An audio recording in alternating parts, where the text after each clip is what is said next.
Hi guys, I'm Dimension Jumper. Today we're reviewing Super Mario 64, which was released in June of 1996, and the DS version, which was released in November of 2004. Now, this was the very first Mario game to be released in 3D, and I think it's like, if you play like the original, you can really notice that it's quite blocky, and the graphics.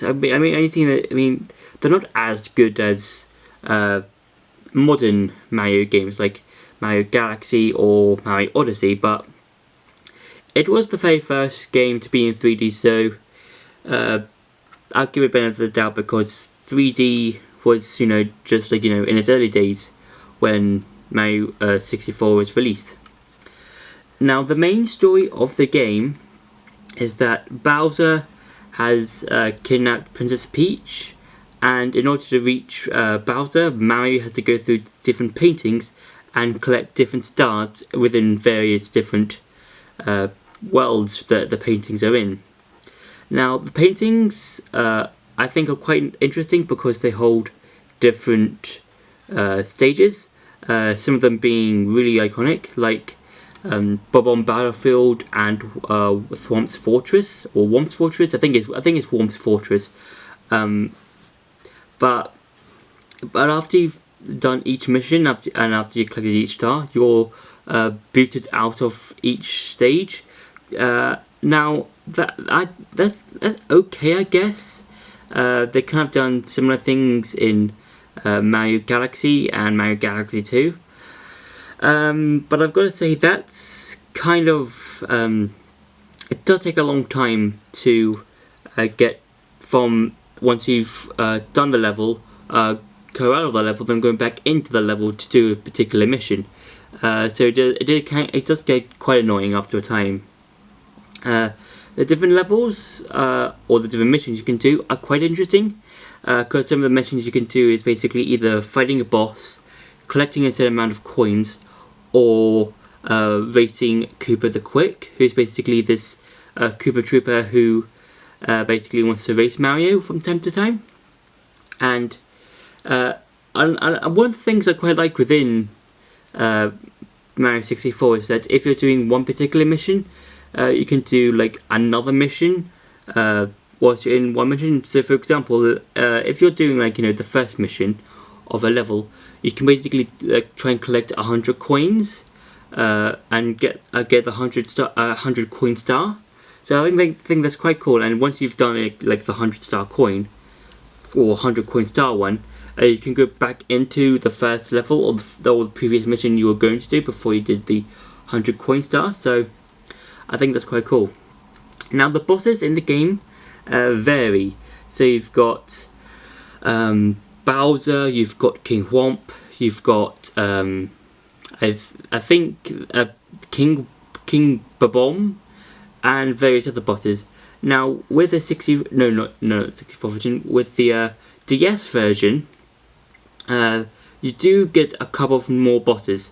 For example, you get King Goomba, which is basically a Goomba with a big mustache and a crown. So I think that's like quite interesting. I think that's quite cool, and those are basically the bosses you fight in the game. Now with the Bowser boss, what you basically had to do is I think grab Bowser from his tail and basically throw him, I think, into these mine bomb things, and with each throw, part of the stage you'll be on will crumble. And now I'm going to be comparing both the 64 version to the DS version.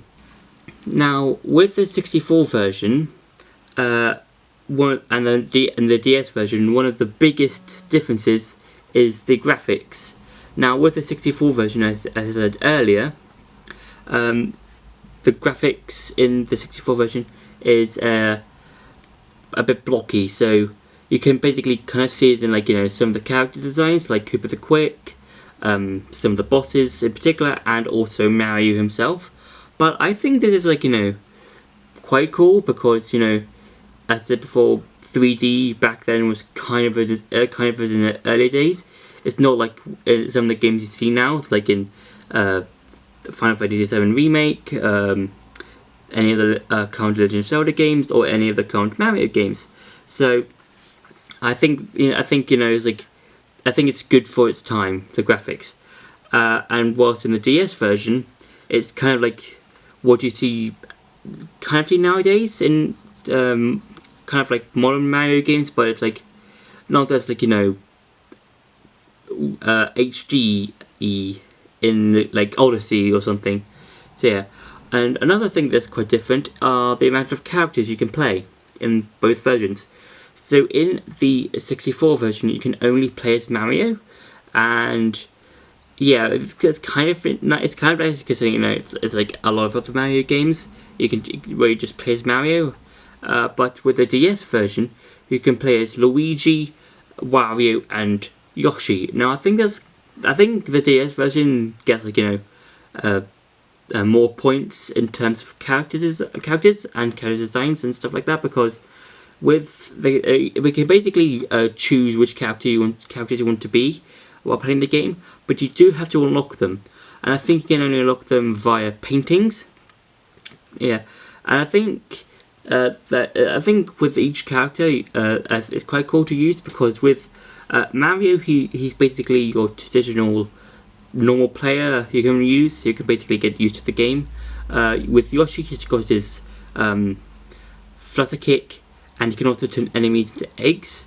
With Luigi, he can jump higher and also do kind of like helicopter type spin things if you jump backwards.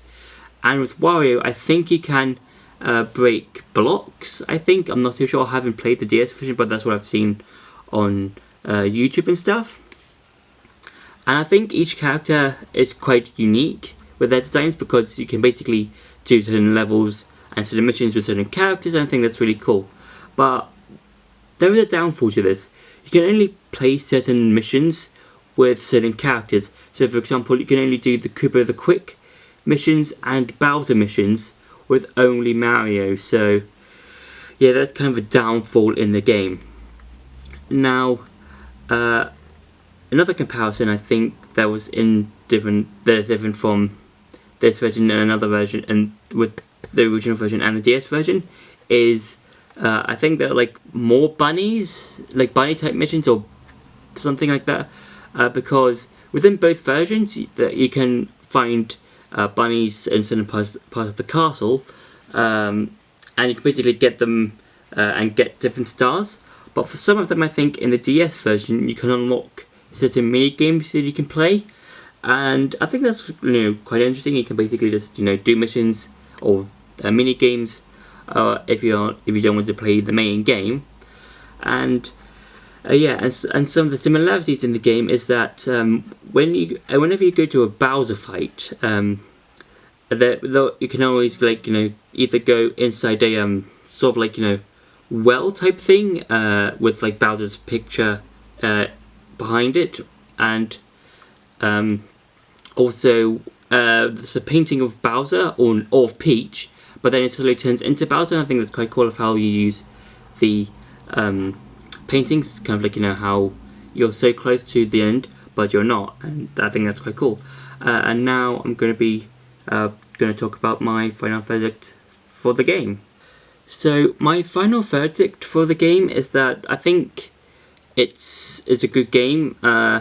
It's definitely one of those beloved Mario games because it sold really well, and a lot of future Mario games have got some elements from this game. So with Mario Galaxy 1, 2, Mario Sunshine, and Mario Odyssey, you've obviously got the different missions you can do, and you can collect a certain amount of stars or sprites or shines, or I think that's what they're called in Mario Odyssey. No, not Odyssey. Sunshine and moons, and you can basically collect a bunch of them, and you can obviously do a lot of things with them. And I think it's one of those games that will be remembered for a very, very long time, and I don't think it will truly be forgotten. I think there'll be a lot of people who remember this game for what it is, and will be one of those games that will be remembered as a genuine classic. So yeah, it's a really good game, and yeah, so I hope you enjoyed the review of Mario 64. Don't forget to like, share and subscribe, and I'll see you in the next video.